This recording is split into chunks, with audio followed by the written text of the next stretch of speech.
Assalamualaikum warahmatullahi wabarakatuh. Apa kabar teman-teman? Saya berharap kabar kalian baik-baik saja ya. Oke, Alhamdulillah kabar saya juga baik. Gitu. Oke, teman-teman semua, baik. Setelah kalian menonton, mempelajari video yang pertama, kedua, dan ketiga, ya, hari ini kalian akan belajar tentang landasan dan asas-asas pendidikan serta penerapannya, ya. Nanti di video keempat dan kelima ya, kalian akan belajar tentang landasan dan asas-asas pendidikan serta penerapannya, ya.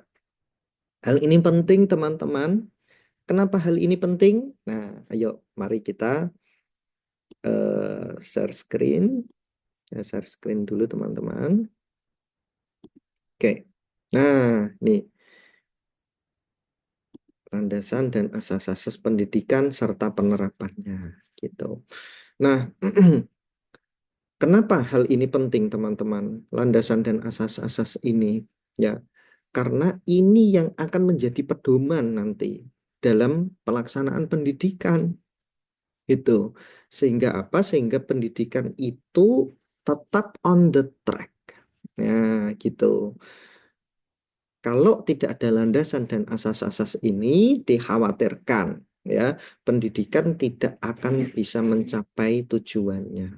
Nah, nanti juga akan kita bahas ya di video keempat dan kelima ini terkait dengan penerapannya gitu ya. Baik, langsung kita mulai. Nah, ini sebagai pendahuluan.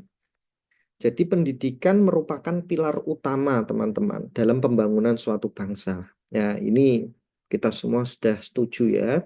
Sudah kita pelajari di video-video kita sebelumnya bagaimana Jepang itu ya, kasus Jepang itu ya. Maka kalau kita ingin membangun suatu bangsa, pendidikan menjadi pilar utama.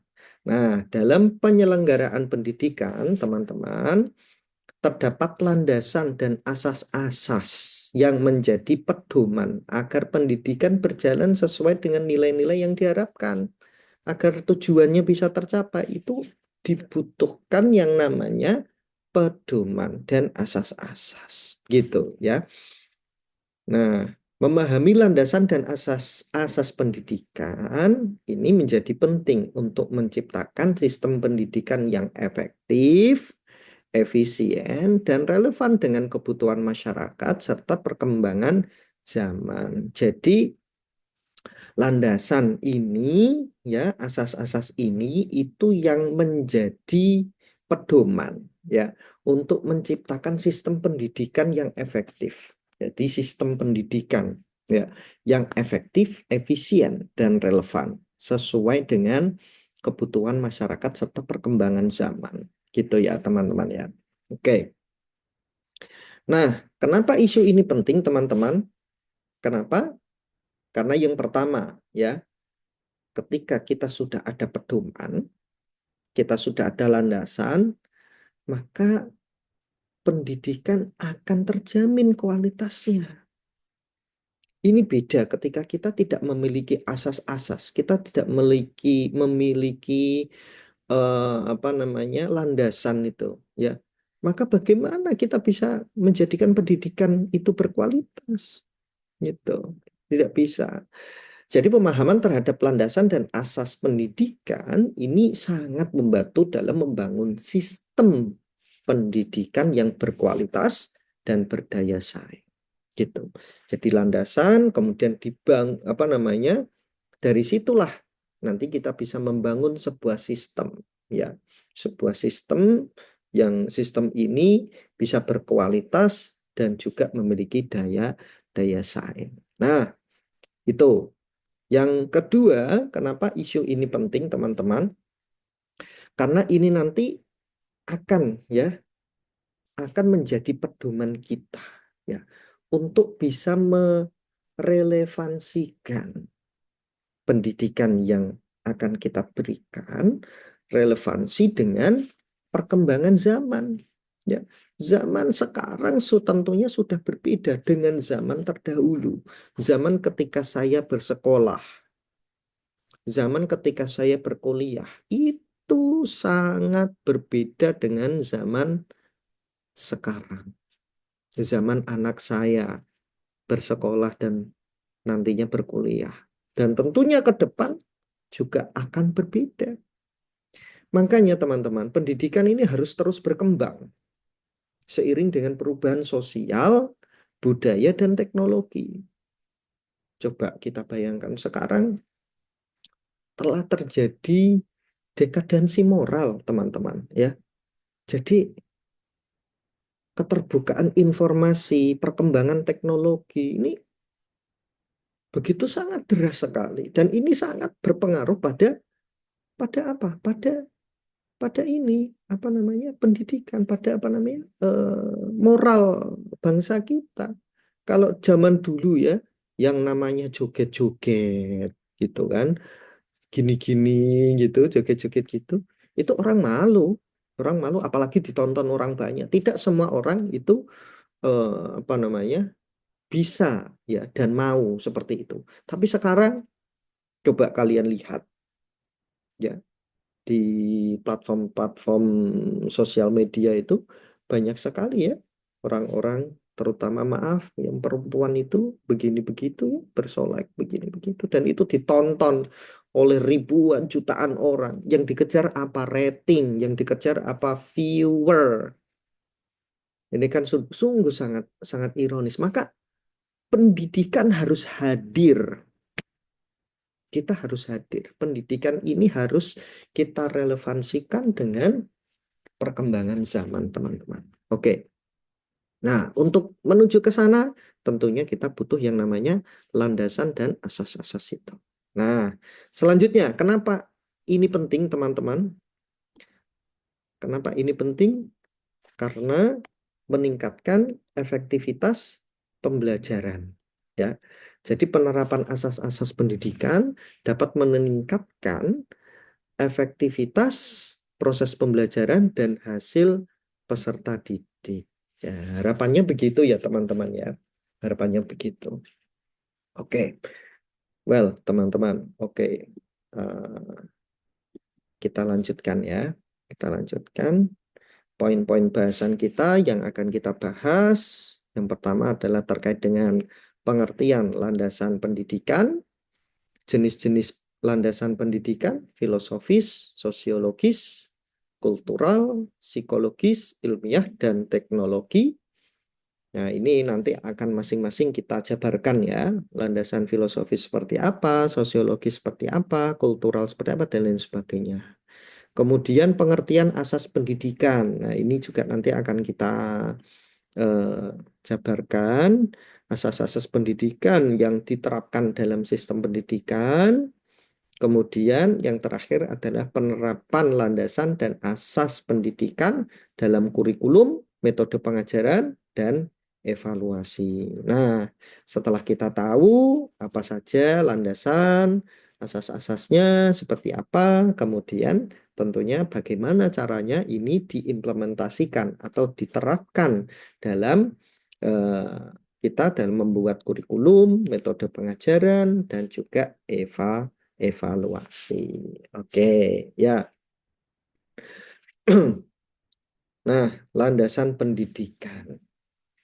Nah, landasan pendidikan merupakan dasar berpikir, bertindak, dan mengembangkan sistem pendidikan agar sesuai dengan tujuan yang diharapkan. Gitu. Dan jadi seperti tadi di awal video yang saya sampaikan.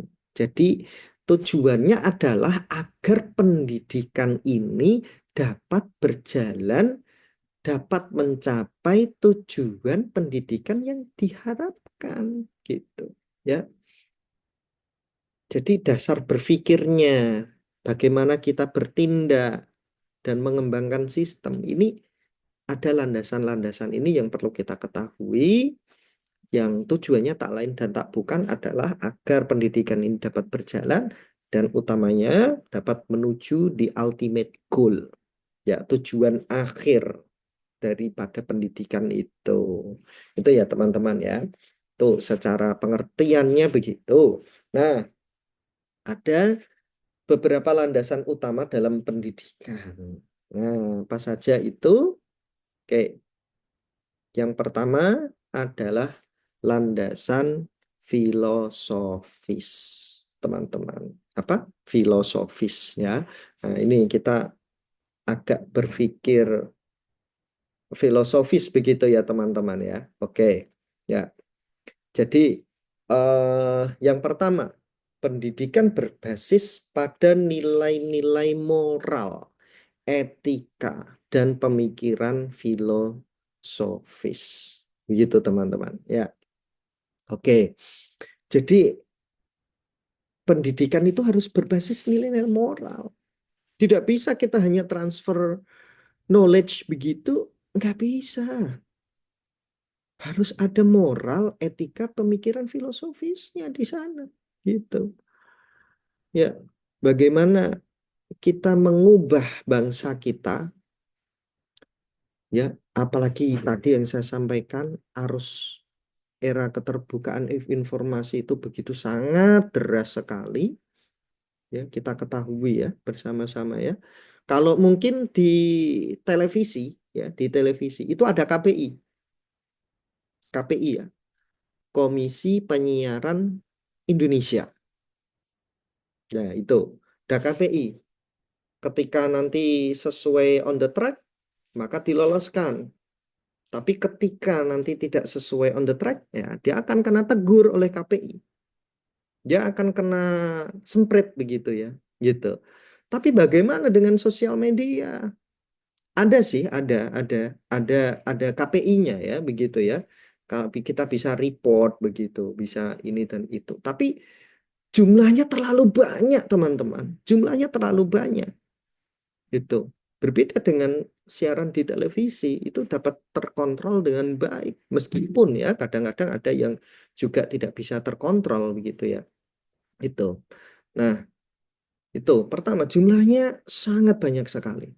Dan yang kedua adalah ada perbedaan sudut pandang budaya, norma antara kita bangsa Indonesia dengan bangsa-bangsa yang lain begitu. Dan sosial media itu kan diperuntukkan untuk secara global begitu kan. Ketika nanti pemegang kebijakan KPI-nya itu berbeda kebudayaan, etika moralnya dengan kita, maka ini akan menjadi sebuah perbedaan gitu. Ada standar yang berbeda gitu, teman-teman. Nah, bagaimana caranya kita bisa mengcounter itu? Tentunya melalui pendidikan sebagai pilar utama. Maka ketika kita menjadi seorang pendidik, maka harus mau tidak mau ya, kita harus menggunakan landasan filosofis, yaitu pendidikan berbasis pada nilai-nilai moral, etika, dan pemikiran filosofis. Tidak hanya berbasis pada knowledge saja, apalagi hanya berdasarkan atas eh, nilai-nilai kuantitatif ya di atas kertas begitu, tapi harus ada nilai-nilai kualitatif. Apa itu? Moral, etika. Gitu ya teman-teman ya. Oke, baik. Itu yang pertama. Yang kedua, di landasan filosofis ini, filsafat pendidikan berperan dalam menentukan arah, tujuan, serta metode pendidikan. Gitu, teman-teman semua ya. Maka kita juga harus bisa berfilsafat. Kita harus bisa berfilsafat, memahami esensi daripada filsafat pendidikan itu. Karena kalau kita tidak bisa memahami ini, ya kita akan bagaimana the way of thinking yang kita miliki ini tidak bisa bekerja dengan optimal, teman-teman. Padahal guru itu dituntut untuk bisa berpikir secara filosofis gitu, ya. Oke.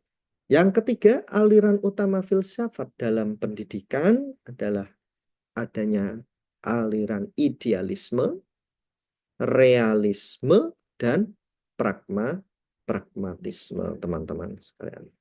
Oke, ya. Baik, teman-teman sekalian. Kita lanjutkan ke landasan yang lain. Ya, landasan yang kedua adalah landasan sosiologis. Ya, kalau tadi filosofis, sekarang sosiologis. Ya, apa itu? Ya, pendidikan sebagai alat untuk mempertahankan dan mengembangkan nilai-nilai sosial. Ya, tadi saya sudah menyebutkan, menerangkan ya, derasnya arus globalisasi, arus keterbukaan informasi sosial media, yang mana itu penyaringnya bisa jadi berbeda standar dengan kita. Maka pendidikan harus hadir. Ya, dan pendidikan ini dibuat atau ditujukan sebagai alat untuk mempertahankan dan mengembangkan nilai-nilai sosial kita. Gitu. Ya, maka kita sebagai guru harus benar-benar harus bisa mempertahankan dan mengembangkan nilai-nilai sosial yang kita miliki. Gitu, teman-teman. Oke. Nah, selanjutnya, peran pendidikan dalam membentuk individu yang dapat beradaptasi dengan masyarakat. Ya, kita ketahui sekarang itu banyak ya anak-anak muda itu yang menjadi kaum introvert. Dia mengurung diri di dalam, tidak mau bersosialisasi, introvert dalam tanda kutip ya, gitu. Nah, maka pendidikan itu harus hadir ya, agar apa? Agar peserta didik kita ini dapat apa ya? Berinteraksi dengan masyarakatnya. Kenapa kita butuh bermasyarakat? Kenapa kita butuh berinteraksi? Nah, ini teman-teman ya. Dan yang terakhir, pendidikan sebagai sarana perubahan sosial dan mobilitas sosial. Nah, ini sehingga diharapkan dengan adanya pendidikan ini, teman-teman, socio-cultural itu akan terbentuk. Ya, itu. Dengan arus perubahan ya sosiokultural kita yang semakin derasnya seperti ini, maka dengan adanya pendidikan, insya Allah ya, insya Allah nilai-nilai norma-norma sosial ini akan tetap terjaga. Oke, begitu teman-teman di video kita. Untuk video yang ini, untuk nanti kita akan lanjutkan di video kita yang selanjutnya. Ya, baik teman-teman, demikian yang dapat saya sampaikan. Ya, jika ada pertanyaan terkait dengan landasan dan asas-asas ini, silahkan kalian bisa sampaikan di kolom komentar gitu. Nanti akan kita respon dan kita bisa berdiskusi di kolom komentar tersebut. Oke, baik. That's all. Thank you very much. Wassalamualaikum warahmatullahi wabarakatuh.